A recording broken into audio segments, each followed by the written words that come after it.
Hello students, this is Ravi sir taking mathematics, Devashay International School. Well, today will be last time we had finished exercise 6.1. Now this time and also we had completed some of the concepts regarding the transversal and the parallel lines and different types of pairs of angles we had studied last time. Okay इस बार जो है कुछ examples जो हम solve करेंगे. ठीक है, यहाँ पे एग्जाम्पल नंबर 4 है. तो एग्जाम्पल नंबर 4 में कुछ चीजें दी है. इन द गिवन फिगर हमें PQ is equal to RS दी है. This PQ is actually equal to RS और फिर angle MXQ, this is MXQ यानी कि दिस इज 135 डिग्री और MYR इज 40 डिग्री यानी कि MYR दिस इज 40 डिग्री. हमें फाइंड करना है XMY. ये this is X, this is M, this is Y. ये वाला angle, that means this angle we need to find out. Okay, चलो तो कौन सा एंगल हमें फाइंड करना है? ये वाला एंगल हमें फाइंड करना है. ठीक है, ओके चलो. ओके, सबसे पहले हम गिवन के अंदर जो है सारी चीजें लिख लेते हैं. गिवन में हमें क्या क्या दे रखा है? PQ is parallel to RS. Line PQ is parallel to RS. और क्या दिया है? Angle MXQ is equal to 135 degree. और क्या दिया है हमें? Angle MYR is equal to 40 degree. ये सारी चीजें दी हैं.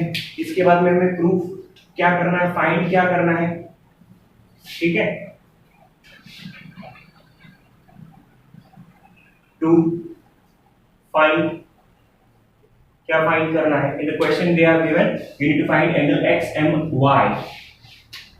एंगल XMY ये एंगल हमें फाइंड करना है. ठीक है, उसके बाद में ये एंगल हमें फाइंड करने के लिए स्टूडेंट ये जो एंगल है XMY यानी कि ये जो एंगल है ये फाइंड करने के लिए स्टूडेंट हमें छोटा सा एक कंस्ट्रक्शन करना होगा. ठीक है, इस कंस्ट्रक्शन में हमें क्या करना है? हमें एक लाइन AB ड्रॉ करनी है. ठीक है, इसके पैरेलल PQ के पैरेलल AB एक लाइन ड्रॉ करेंगे. कौन से पॉइंट के थ्रू?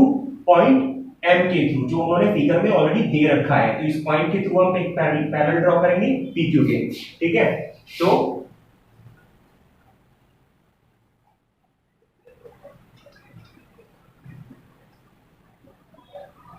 कंस्ट्रक्शन क्या कंस्ट्रक्ट करना है? we need to draw a line AB parallel to PQ through M. ठीक है, we need to draw a line AB parallel to PQ through M. ठीक है, ओके. अब इसके बाद में जो है हमारा मेन सॉल्यूशन जो है स्टार्ट होता है. ओके, देखो सबसे पहले स्टूडेंट्स क्या हमको दे रखा है? यहाँ पे AB जो है हमने कंस्ट्रक्ट की है, AB लाइन ड्रॉ की है PQ के पैरेलल. और अगर AB लाइन PQ के पैरेलल हमने ड्रॉ की है तो वो AB जो लाइन होगी वो RS के भी पैरेलल होगी. क्यों? क्योंकि ऑलरेडी PQ और RS ये दोनों जो है ये लाइन एक दूसरे के पैरेलल है. अगर ये लाइन इसके पैरेलल है तो फिर ये लाइन जो है इसके भी पैरेलल होगी. ये हमने पढ़ा था थ्योरम 6.6 में. ठीक है, तो यहाँ पे हम लिख रहे हैं line AB is parallel to RS. ये हमने किस में पढ़ा था? दिस वाज इन थ्योरम 6.6 में. ठीक है, चलो अब देखो यहाँ पे PQ और AB पैरेलल लाइन है और XM को हम ट्रांसवर्सल मान सकते हैं. ठीक है, तो जब PQ और AB पैरेलल है और XM जो ट्रांसवर्सल है तो ये जो दोनों एंगल है इनको हम बोलते हैं, लास्ट टाइम हमने पढ़ा था, interior angles on the same side of the transversal. ठीक है, और ये जो interior angle on the same side of the transversal होते हैं जिनका दूसरा नाम को इंटीरियर एंगल्स होता है वो हमेशा सप्लीमेंट्री होती है. दैट मींस इनका और इस एंगल का एडिशन कितना हो जाएगा? 180 डिग्री. कौन से दो एंगल? QXM यानी this one and XMB, that means this angle. ठीक है, इन दोनों का addition 180 degree. Therefore, or you can say now, angle QXM plus angle XMB is equal to 180 degree. ठीक है, तो इसका रीजन हम क्या देंगे? रीजन देंगे कि AB is parallel to PQ, AB is parallel to PQ and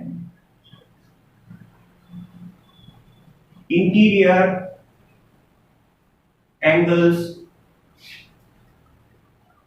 on the same side of transversal।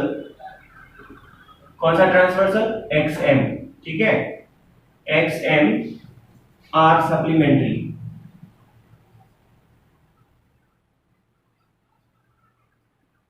ठीक है, आर सप्लीमेंट्री। तो ये रीजन हो गया।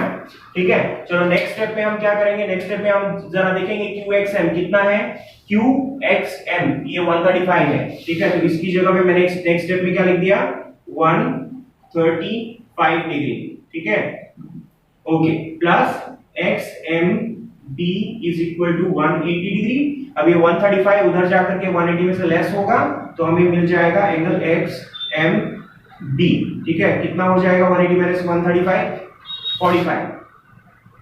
ठीक है, ये मेरा 45 डिग्री। इसको हम इक्वेशन 1 बोलेंगे। अब इसी तरीके से आप देखो यहां पे इन दोनों लाइन की हम बात करेंगे। अभी उस PQ की बात नहीं करेंगे, अभी AB और RS की बात करेंगे। तो AB लाइन और RS लाइन ये दोनों भी एक दूसरे से पैरेलल है और इस बार हम ट्रांसवर्सल इसको कंसीडर करेंगे, दैट इज M और Y। तो AB is parallel to RS and MY is the transversal। ठीक है, तो AB parallel to RS और MY is the transversal। Okay, तो therefore हम क्या बोल सकते हैं? therefore हम बोल सकते हैं कि this angle is equal to this angle। याद करो क्रॉस में हमने कौन सा एंगल पढ़ा था? क्रॉस में बोलते हैं that is alternate angle। ठीक है, कुछ कंफ्यूजन है तो you can go to the the same video last time we had studied, that is now see angle BMY, this angle is equal to MYR। These two angles are equal। okay, angle BMY is equal to MYR, angle MYR। ठीक है, ये दोनों angle equal क्यों है? तो हम यहाँ पे रीजन लिखते हैं क्योंकि AB पैरेलल है RS के, AB पैरेलल है RS के, और हमने पढ़ा है इंटीरियर एंगल्स या alternate angles are equal.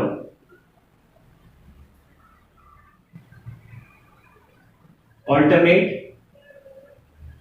angles are equal। Okay, तो इसलिए मैंने इन दोनों एंगल को इक्वल बताया है। नेक्स्ट स्टेप में हम देखेंगे कि यहाँ पे तो उन्होंने ये वाला एंगल दिया है, दैट इज MYR 40 डिग्री। तो उसकी जगह पे मैं क्या लिख दूंगा? 40 डिग्री।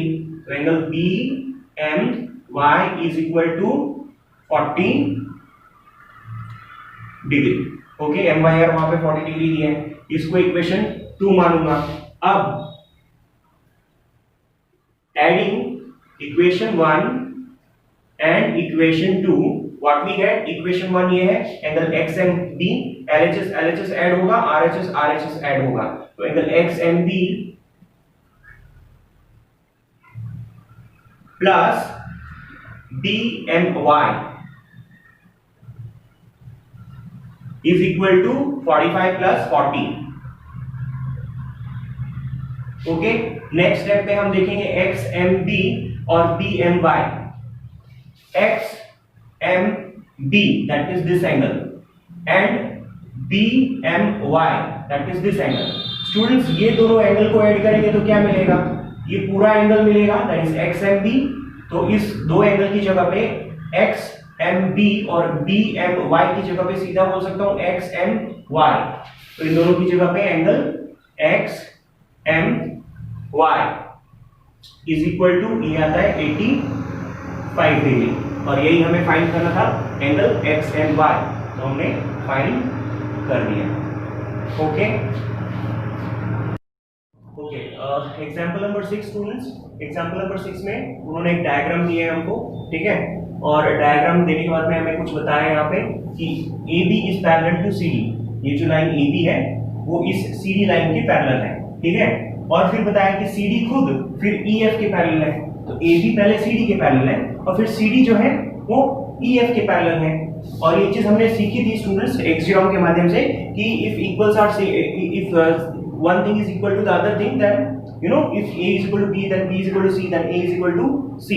अगर ये लाइन इस लाइन के पैरेलल है और ये लाइन फिर इस लाइन के पैरेलल है तो फिर ये दोनों भी पैरेलल हो जाएंगे, ठीक है ना। ओके, फिर उन्होंने क्या बताया कि EA is perpendicular on AB। ये जो लाइन EA है this is perpendicular on AB। याद रखना परपेंडिकुलर बोले तो यहाँ पे एंगल बनेगा 90 डिग्री का, ठीक है। तो EA is parallel to perpendicular to AB, ठीक है। फिर बताया है BEF, एंगल BEF, ठीक है, that is BEF is equal to 55 degree. इतना सारा इंफॉर्मेशन देके हमें पूछा है एंगल X, एंगल Y और एंगल Z हमें फाइंड करना है। एंगल X, एंगल Y और ये एंगल Z फाइंड करना है, ठीक है। तो सबसे पहले हम डिटेल्स लिखते हैं। गिवन में क्या क्या चीजें दे रखी है। सबसे पहले AB पैरेलल टू CD, फिर क्या दे रखा है CD again parallel to EF, ठीक है। उसके बाद में EA जो है परपेंडिकुलर है AB के ऊपर, ठीक है। और फिर दिया है एंगल BEF जो है that is equal to 55 degree, ठीक है। चलो इतनी इंफॉर्मेशन दी है। फाइंड करने के लिए क्या बोला है, तो टू फाइंड, क्या चीज फाइंड करनी है, angle X, angle Y and angle Z। Angle X, angle Y and angle Z, ठीक है। तो ये चीजें फाइंड करनी है। चलो सॉल्यूशन हमारे यहां से स्टार्ट हो रहा है। सबसे पहले देखो स्टूडेंट, ये एंगल Y और ये 55, ये दोनों मिलकर के जो है ये कितना बनेंगे 180 डिग्री बनेंगे। क्यों? क्योंकि ये दोनों एंगल है interior angles on the same side of the transversal, short में को इंटीरियर एंगल्स, ठीक है। ये दो लाइन पैरेलल है और ये जो ED है वो ट्रांसवर्सल है, तो ये अंदर की साइड में ये दोनों एंगल जो है वो को इंटीरियर एंगल होंगे जिनका एडिशन जो है वो 180 डिग्री होगा। तो मैं लिख सकता हूं angle Y plus 55 degree is equal to 180 degree, ठीक है। रीजन क्या बताऊंगा यहाँ पे मैं, that is interior angles on the same side of the transversal, ठीक है। Because CD is parallel to EF, ठीक है। यहाँ पे CD जो है that is parallel to EF और interior angles on the same side of transversal। Transversal कौन सा है, अगर CD EF पैरेलल है तो ये ट्रांसवर्सल हुआ दैट इज ED, ठीक है। ट्रांसवर्सल ED, ठीक है। R supplementary,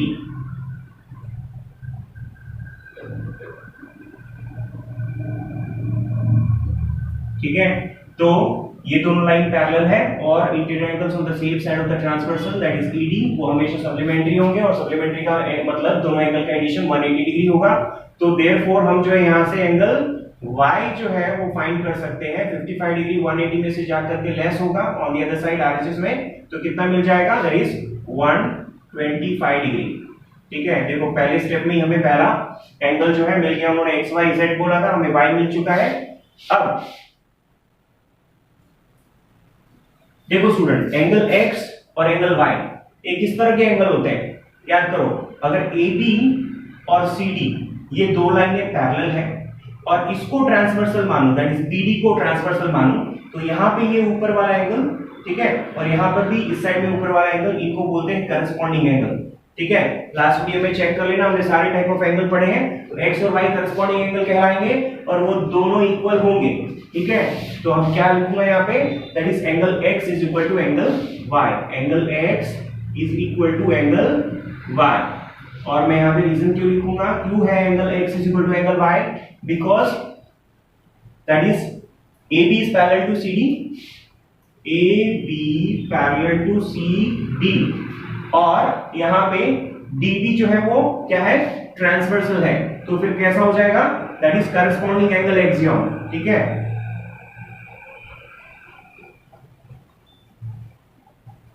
corresponding angles are equal, ऐसा बोल सकते हैं, आर इक्वल। ओके, इसलिए x is equal to Y.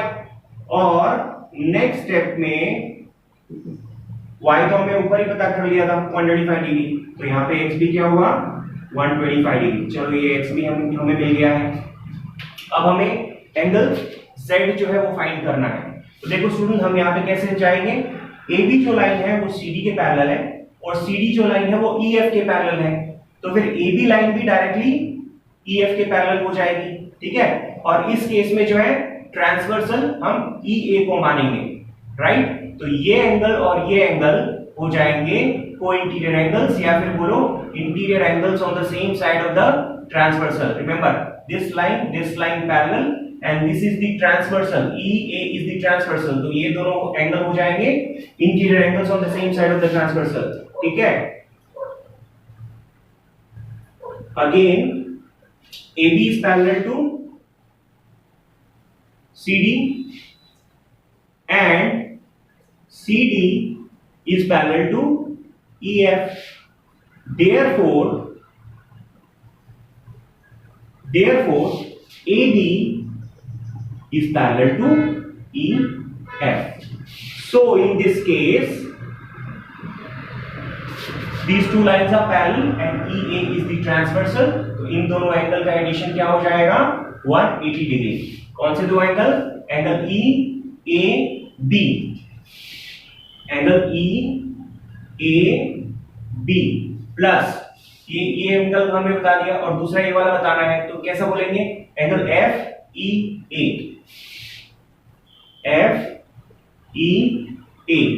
दोनों का एडिशन 180 डिग्री। और क्यों हुआ 180 degree, again AB parallel to EF, AB parallel to EF और interior angles on the same side of the transversal.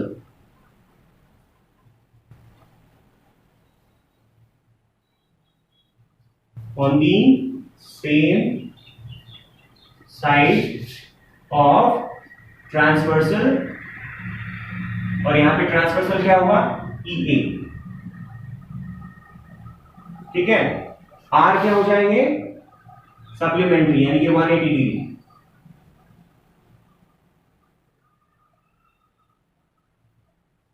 Okay, चलो नेक्स्ट स्टेप में देखते हैं EAB। चेक करो जरा, एंगल EAB यानी कि दिस वन। अब ये तो 90 डिग्री है क्योंकि पहले ही बता दिया यहाँ पे गिवन में कि EA जो है AB के परपेंडिकुलर है। EA जो है वो AB के क्या है परपेंडिकुलर, दैट मींस ये एंगल तो 90 डिग्री हो जाएगा EAB।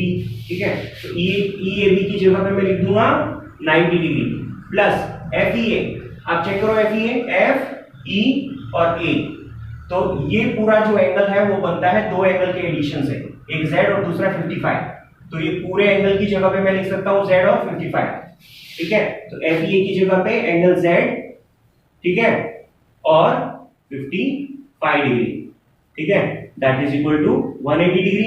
अब देखो हमें एंगल Z फाइंड करना है, तो 90 प्लस 55 इज 145 और वो 145 RHS में जाके 180 में से लेस हो जाएगा, तो 145 इसमें से लेस हो जाएगा, तो फाइनली एंगल Z जो है आपको कितना मिलेगा, दैट इज 35 डिग्री। देखो स्टूडेंट, हमने तीनों के तीनों एंगल फाइंड कर दिए हैं। एक्स वाई जेड पूछा था, angle x 125, angle y 125 degree, angle z 35 degree. ठीक है, तो यहाँ पे हमने एंगल्स जो एग्जांपल 6 है वो वाला सॉल्व किया है। एग्जांपल नंबर 5 जो है आप खुद से समझने की एक बार प्रयास करना, ट्राई करना, और हमारे नेक्स्ट आने वाले वीडियो में हम एक्सरसाइज 6.2 स्टार्ट करेंगे। ठीक है, फेयर नोटबुक मेंटेन करिए, मैं रिटन वर्क भी सेंड करता रहता हूँ। Till then take care.